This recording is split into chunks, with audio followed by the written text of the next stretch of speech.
Pack your bags. We're heading to a place where gold runs deep.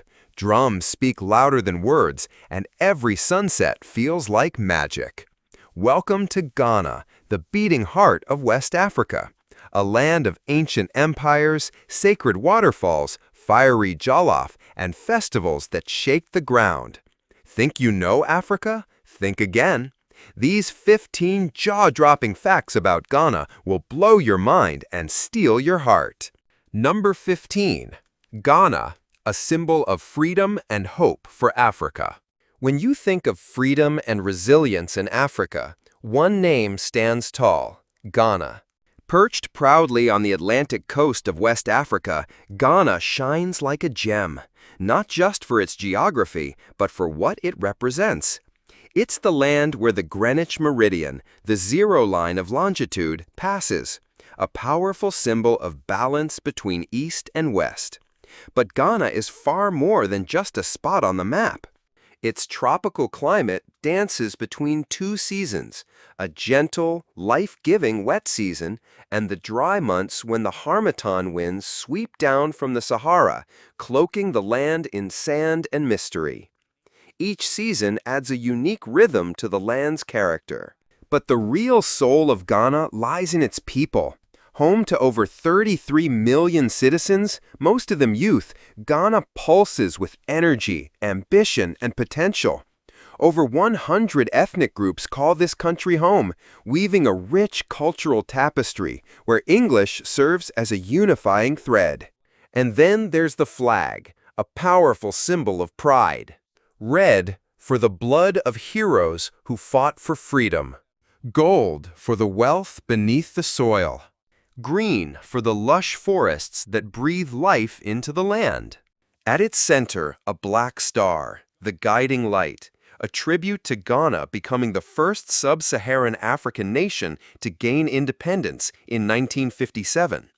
That star lit the path for liberation movements across Africa. Number 14. Ghanaian women gracefully carrying the world. In the lively streets of Accra or the colorful chaos of rural markets, there's a sight that will stop you in your tracks. Ghanaian women balancing the world on their heads. With effortless grace, they carry everything from baskets of tropical fruits and trays of warm bread to towering loads of market goods, all perfectly balanced, no hands needed. But don't let the ease fool you. This is not just a skill, it's an art passed down through generations. Their secret? A simple, beautiful headscarf, not just for style, but to cushion the weight and keep everything steady. Watch closely and you'll see something remarkable. They walk like royalty, light on their feet, chatting with neighbors, smiling with warmth, as if they weren't balancing 40 pounds of coconuts. These women aren't just carrying goods, they're carrying tradition, strength, and pride. They embody a spirit of resilience, balancing the burdens of daily life with dignity and grace. Number 13. The man with 100 wives, legend or legacy. In northern Ghana, where cultural traditions run deep, polygamy is more than a practice, it's part of the social fabric. Here, a man's status isn't just measured by wealth or land, but by his ability to care for many wives and children, a reflection of strength, leadership, and divine blessing. But one man took this tradition to an entirely new level. Meet Mr. Kanu Adai, a man whose story has stunned people around the globe. It's said he married over 100 wives and fathered hundreds of children, creating a living legend woven from tradition, faith, and sheer willpower. Each wife wasn't just a spouse, but a pillar in what became a vast, organized family kingdom. Responsibilities were shared. Some cooked, others cared for children, and many worked the land. It was a rotating system, as efficient as a machine and as structured as a small nation. So how did he maintain harmony in such a massive household? Mr. Kanu Adai once explained simply, "The gods gave me the mission and the strength to love and protect them all."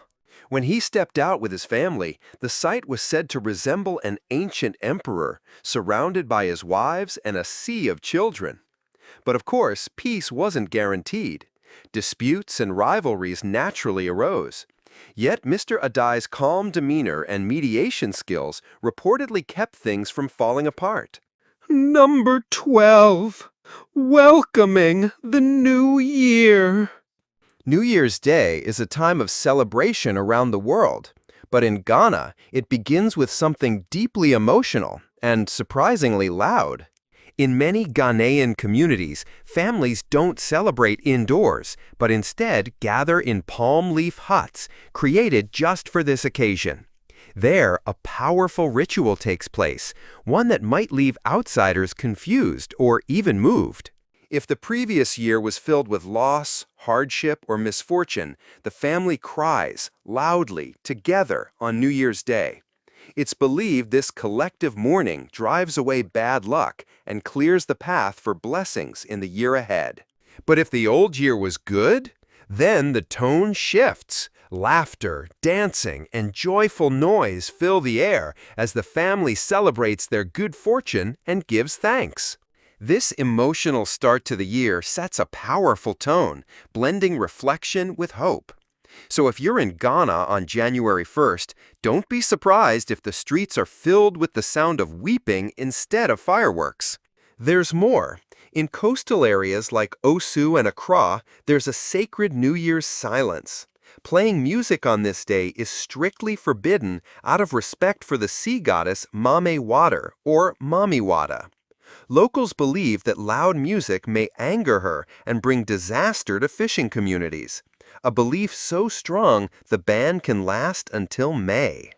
And of course, no New Year celebration in Ghana is complete without food. Dishes like fried rooster and a vibrant spinach and tuna salad are served with pride. Number 11. A sacred rite, coming of age in the Krobo tribe. In the lush eastern region of Ghana, where emerald mountains meet winds that whisper stories of centuries past, a powerful and beautiful ritual takes place, one that marks the end of childhood and the beginning of womanhood. This is Dipo, the traditional coming-of-age ceremony of the Krobo people. More than a festival, it's a sacred journey, a rite of passage that transforms girls into women with dignity, grace, and ancestral pride. As dawn breaks, the ritual begins. Young girls kneel by a sacred stream. There, their hair is shaved, symbolizing purification, a gentle farewell to childhood. This cleansing act prepares them for the path ahead, both spiritually and physically. Then comes the adornment. Dressed in radiant traditional garments, the girls wear layers of colorful beads that sparkle in the sunlight. Each bead believed to carry stories of the tribe's ancestors, culture, and legacy. Over the days that follow, they face ritual tests, balancing water-filled gourds on their heads without spilling, walking barefoot near fire, and performing sacred dances. These are not mere performances. They teach the girls courage, discipline, and resilience, the virtues every woman must possess. As the final night falls and drums echo through the village, the girls step into the center, glowing in their finest regalia. They dance, a celebration of identity, strength, and transformation. Around them, the entire community gathers in joy and reverence, offering prayers and blessings. Number 10. Ghana, a land of gold, a struggle for survival. Ghana is known as the Gold Coast, a land shimmering with one of the world's most sought-after treasures. In 2023 alone, Ghana produced nearly 4 million ounces of gold, making it one of Africa's top producers. But beneath the glitter of gold lies a stark paradox. In a country so rich in resources, how is it that over 23% of the population still lives below the poverty line? And in Ghana's northern rural regions, the numbers are even more heartbreaking, with poverty rates nearing 50%. Gold mines dot the landscape like veins of light. and thousands of hard-working miners dig with unyielding hope. Yet for many, the promise of prosperity never reaches their homes. Basic needs, clean water, health care, education, are still out of reach for countless families. In remote villages, daily meals might consist of only sweet potatoes or maize. Children walk miles to attend overcrowded schools, while hospitals remain understaffed and under-equipped. Even with a national literacy rate of around 79%, the gap between urban and rural areas and between men and women is sharp and troubling. In the poorest regions, girls' education often suffers first, sacrificed to chores, early marriage, or economic pressure. Number 9. The real cost of living in Ghana. Living in Ghana might seem affordable at first glance, but if you plan to settle in Accra, the capital city, prepare for a surprise. Accra is one of the most expensive cities in Africa, with a cost of living that rivals some Western cities. Rent alone can take a big chunk out of your budget. A modest one-bedroom apartment in the city center can cost you around $900 per month, while a more spacious three-bedroom apartment might shoot up to $2,300. Looking for more affordability? You'll find it in the suburbs, where a one-bedroom unit can go for around $500 or even less. But if you move beyond Accra into smaller towns or rural areas, the difference is dramatic. There, basic accommodations may cost as little as $50 to $100 per month. When it comes to food, local restaurants are relatively affordable, offering meals for about $5. But a three-course dinner for two at a mid-range spot could cost around $50. Grocery prices are mixed. Milk is around $2 a liter, bread $1.50 a loaf, and chicken about $7 per kilogram. Families can save by shopping at open-air local markets instead of supermarkets. Transportation is one of the brighter spots. Public transport, especially the popular Trotro minibuses, is cheap, with a one-way ride costing just 50 cents and monthly passes around $30. Taxis are more costly, averaging $1 per kilometer, and services like Bolt or Uber are widely available, with typical rides ranging from $2 to $6. Utilities? A small apartment's monthly bills, including electricity, water, and garbage collection, usually fall between $50 to $100. Add it all up, and a single person living modestly in Accra's downtown might spend around $1,650 per month, covering essentials like rent, food, and transport. Number 8. Ghana's cultural kaleidoscope. Ghana is a cultural treasure chest, home to more than 100 ethnic groups, each adding its own customs, languages, and traditions to the vibrant national identity. From music to dance, sculpture to storytelling, Ghana pulses with artistic life. Its music is as diverse as its people. Genres like highlife and hiplife, a fusion of highlife and hip-hop, blend traditional beats with modern rhythms. You'll also hear gospel, reggae, and Afrobeat, all played on rich arrays of drums and percussion instruments. But it's the dance that truly electrifies. From ceremonial rituals to joyous street celebrations, dances in Ghana are expressive, physical, and deeply symbolic. Dancers often wear colorful traditional outfits, moving with strength and emotion, each step telling stories of love, struggle, and spiritual belief. Visual arts also flourish here. Bold, colorful paintings, intricate carvings, and symbolic sculptures reflect daily life, nature, and the sacred. Among Ghana's ethnic groups, the Ashanti are particularly well known for their craftsmanship, especially their tiny, intricately made gold figurines used in ancestral worship and as symbols of power and status. Yet not all cultural traditions are embraced equally. One controversial custom is trokosi, a traditional shrine servitude system still practiced in some communities. In this ritual, young girls are sent to live in shrines to atone for family sins, a practice widely condemned as a violation of human rights. The Ghanaian government has taken steps to restrict and abolish this practice, but its historical and social roots make it a deeply complex issue. Number 7. Ghana's natural wonders. Ghana isn't just a cultural gem, it's also a land of breathtaking natural beauty. One of its most iconic landmarks is Lake Volta, the largest man-made lake in the world by surface area.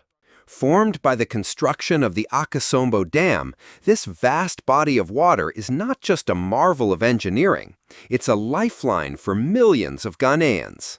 Traditional wooden boats glide quietly across its surface, ferrying fish and goods, connecting communities, and supporting local trade. Lake Volta provides water for irrigation, hydroelectric power, and economic opportunities through tourism. It's also a powerful symbol of unity, sacrifice, and resilience, especially for the communities who were displaced to make way for the dam's construction.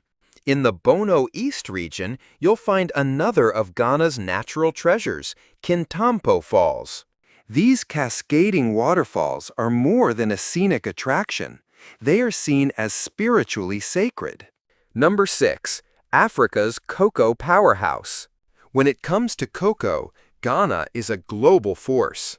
The country consistently ranks as the second largest cocoa producer in the world, just behind Ivory Coast. The industry directly supports around 800,000 farming households and many more workers across transportation, trade, and processing. Ghanaian cocoa is prized for its rich, distinctive flavor, a favorite among premium chocolate makers worldwide. What's remarkable is that most of the cocoa comes from small, family-run farms, often using traditional and increasingly sustainable methods. While much of the crop is exported to countries like the US, Canada, Germany, France, China, and Brazil, a portion stays within Ghana. Locally, cocoa is transformed into powder, butter, chocolate, and other sweets found in both homes and markets.